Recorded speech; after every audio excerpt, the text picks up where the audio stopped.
হয়, মোৰ লগত আছে এই ভিলাটোৰ স্বত্বাধিকাৰী। তেওঁলোকৰ এই গাৰ্ডেনিঙৰ কামখিনি কমপ্লিট হ'ল। তেওঁলোকৰ ফিডবেক কেনেকুৱা, তেওঁলোকৰ ৰিভিউটো ল'বৰ কাৰণে মই তেওঁৰ ওচৰত আহিছোঁ। দাদা নমস্কাৰ, ভাল লাগিল কামখিনি কৰিবলৈ সুযোগ দিয়াৰ কাৰণে। ঠিক আছে। হয়, আৰু 3 দিনমান আগতে তেওঁ আমাক কণ্টেক্ট কৰিছিলে এই কামখিনি কৰিবৰ কাৰণে। গতিকে আমি যোৱাকালিৰ পৰা কাম ষ্টাৰ্ট কৰিছোঁ। আৰু গতিকে তেওঁৰ মুখেৰে আপোনালোকে শুনক যে তেওঁ কামখিনি কৰি কেনেকুৱা পালে, তেওঁৰ ইউজাৰ এক্সপিৰিয়েঞ্চ কেনেকুৱা।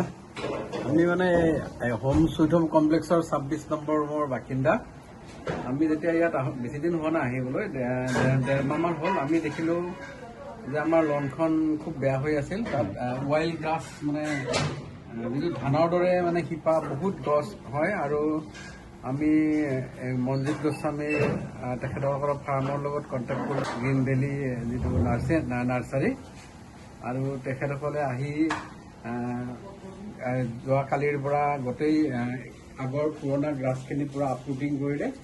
তাৰপিছত গোটেই যিখিনি গোটেই এৰিয়া, সেই গোটেই এৰিয়াটো পুনৰ তেখেতসকলে খান্দিলে আৰু যিখিনি আপোনাৰ শিপা আছে গোটেইখিনি আঁতৰাই নতুনকৈ তেখেতসকলে কাৰ্পেটিং কৰিলে, কাৰ্পেট গ্ৰাছ লগালে। তেখেতসকল প্ৰফেচনেল, তেখেতসকলৰ কাম মই সন্তুষ্ট হৈছোঁ। ধন্যবাদ।